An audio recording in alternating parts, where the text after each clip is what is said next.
Virtual autism के बारे में बात हम लोग करने वाले हैं। वर्चुअल ऑटिज्म का सीधा सीधा कनेक्शन है, एक्सेस स्क्रीन एक्सपोजर रहा और सोशल इंटरेक्शन कम रहा बच्चे का।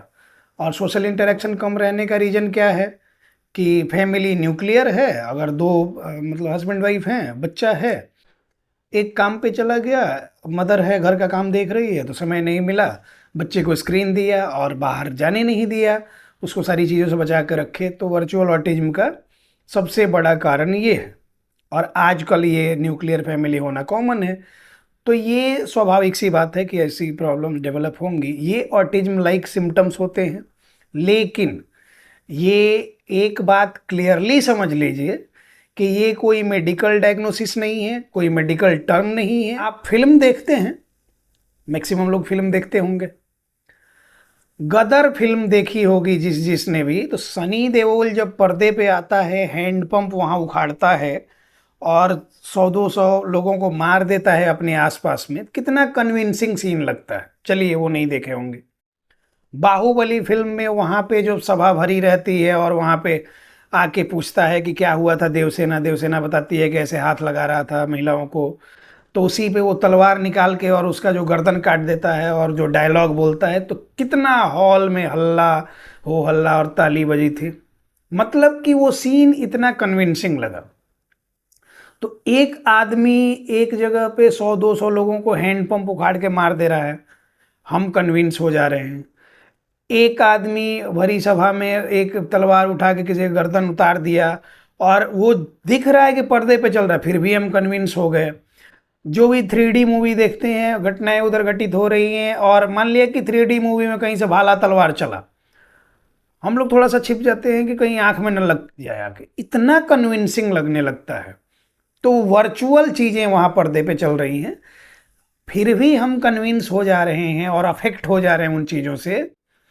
तो आपको क्या लगता है कि जो समझ नहीं रहा कुछ भी, जिसको दुनियादारी की कुछ भी समझ नहीं है, उसको क्या है कि सुबह उठना है, उसको मदर फादर हैं घर में, जो भी ग्रैंड पेरेंट्स हैं, उस बच्चे को साफ सुथरा किया, जो भी उसकी रोज़मर्रा के जो भी ज़रूरतें हैं पूरी की, उसको खाना खिला दिया, बिठा दिया, खाली टाइम में फ़ोन दे दिया, उसको दुनिया की चीज़ों से क्या मतलब? 1.5 साल 2 साल के बच्चे को क्या मतलब उन चीज़ों से? तो वो उसी फ़ोन में वही इमेजिनरी चीज़ें देख रहा है, वही कार्टून कैरेक्टर्स को देख रहा, वही लाइफ जी रहा, प्रैक्टिकलिटी से कोई कनेक्शन नहीं। हम लोग बचपन में बच्चों के बीच में रहते थे तो उनमें मार पिटाई करना, गाली गलौज करना, सब कुछ करना, चोरी चकारी जो भी हो सकता था सब, झूठ सच करना, सब सीख लिया। ये ह्यूमन बिहेवियर, ह्यूमन इमोशन सीखा हमने।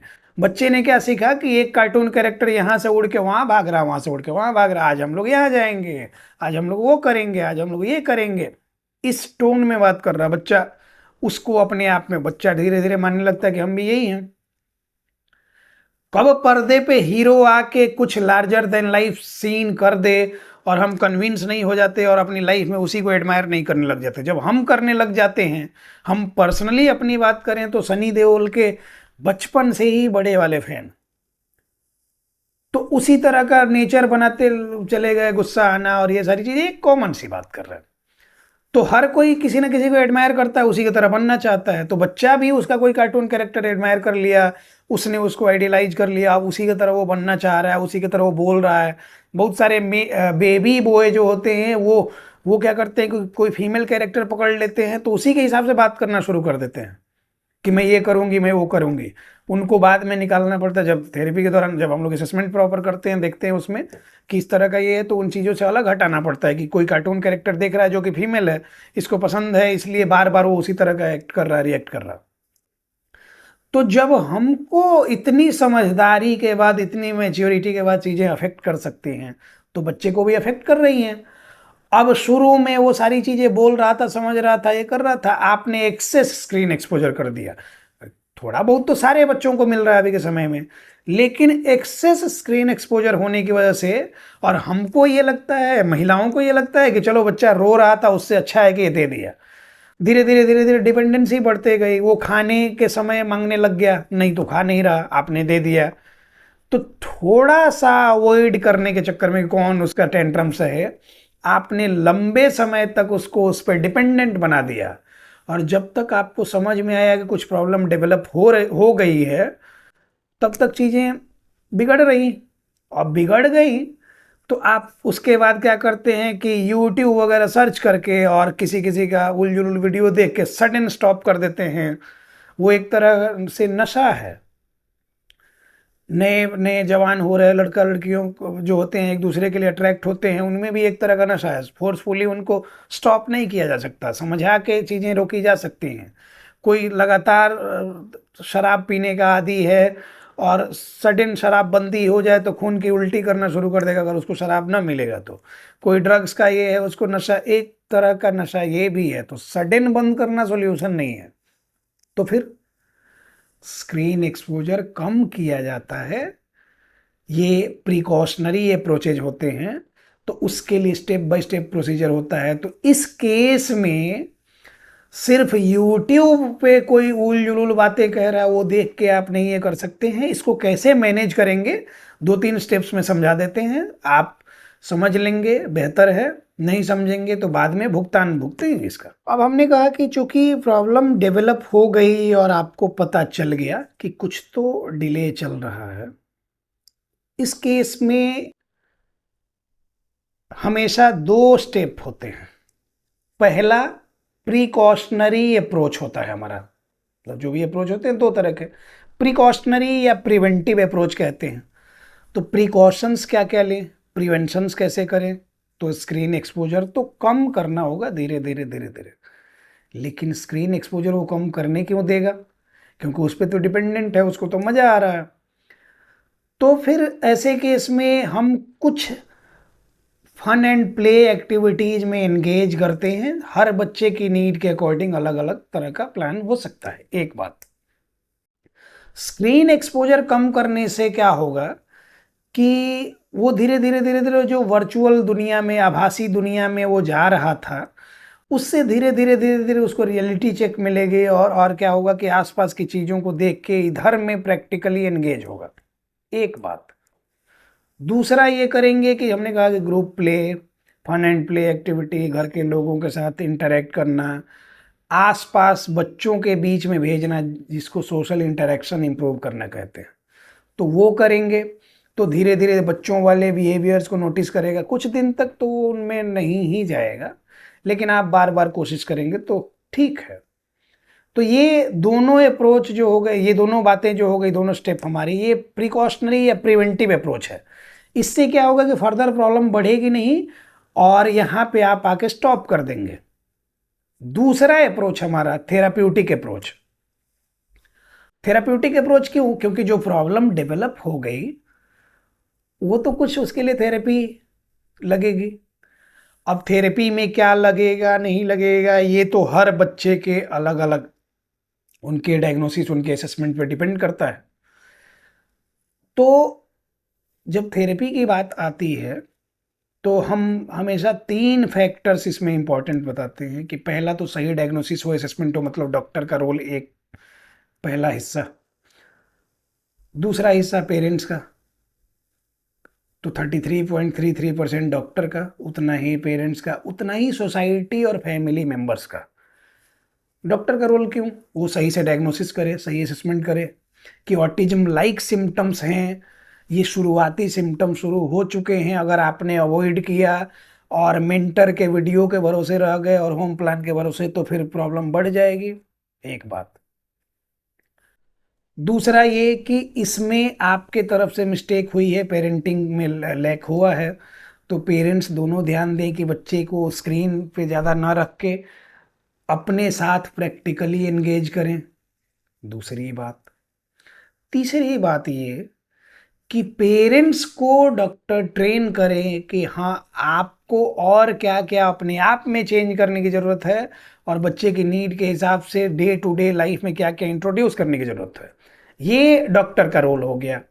अब पेरेंट्स को जो बताया गया, पेरेंट्स ईमानदारी से उसको फॉलो करें। और ईमानदारी से फॉलो करने में एक चीज़ और है कि यूट्यूब पे हर कोई जो ऑटिज्म एक्सपर्ट बना हुआ है वो, उसकी मतलब ऑथराइजेशन, वो अथॉरिटी है कि नहीं उसके पास, वो ऑथराइज्ड है कि नहीं है, ये चेक करना भी अपना काम है।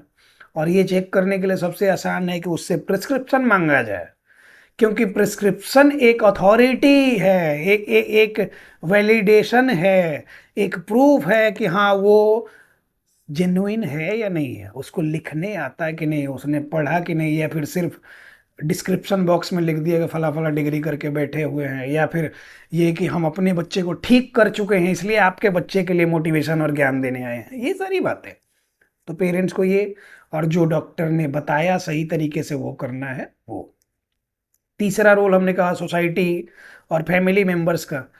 तो उनका कोऑपरेशन सिर्फ इतना चाहिए कि बच्चे को लेके वो कुछ भी टॉन्ट न मारें, अपने बच्चों से दूर न लेके भागने लगे, अपने बच्चों से दूर न हटाने लगे, ये न कहने लगे कि मंदबुद्धि है, पागल है, या फिर ये इस तरह के बहुत सारे लोग हैं जो कि बोलते हैं। और बहुत सारे पेरेंट्स आके अपने आप बीती सुनाते हैं कि ऐसा ऐसा सोसाइटी में हमारे कहा जाता है, ऐसा ऐसा बोला जाता है।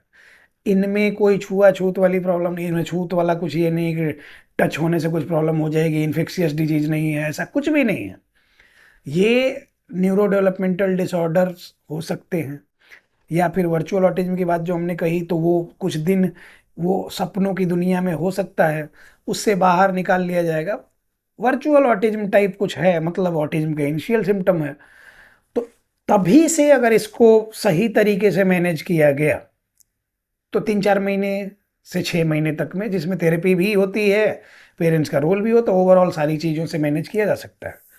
अगर इसको इग्नोर किया गया और यही उल जुलूल वीडियोज और इन सारी चीज़ों के चक्कर में, और बहुत सारे लोग कहते हैं कि ऐसे ही ठीक हो जाएगा, रहने दो ये वो, तो फिर वही सारी चीज़ें, हमने कहा कि हमने वर्चुअल ऑटिज्म नहीं माना, हमने कहा कि ऑटिज्म के शुरुआती सिम्टम्स हैं, वही सारी चीज़ें बाद में क्लासिकल ऑटिज्म में कन्वर्ट होती हैं, और क्लासिकल ऑटिज्म में जब चली जाती हैं तो फिर समय लगता है।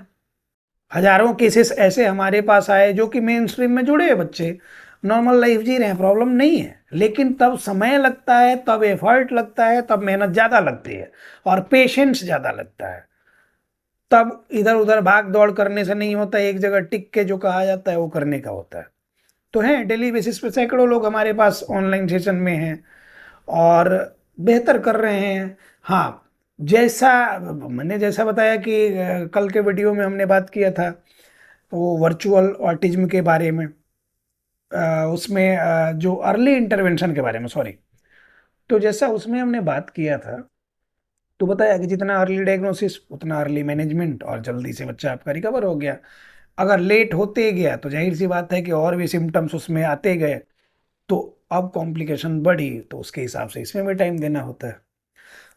तो अगर आपके बच्चे में किसी भी तरह के सिम्टम्स ऐसे दिख रहे हैं और 16 महीने से ज़्यादा एज का वो अगर वो है, तो आपको अलर्ट होने की ज़रूरत है, और कहीं ना कहीं सही से डायग्नोसिस से असेसमेंट कराने की ज़रूरत है।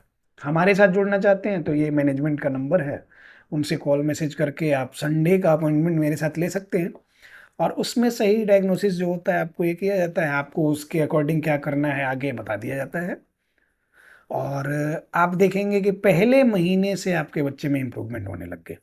धन्यवाद।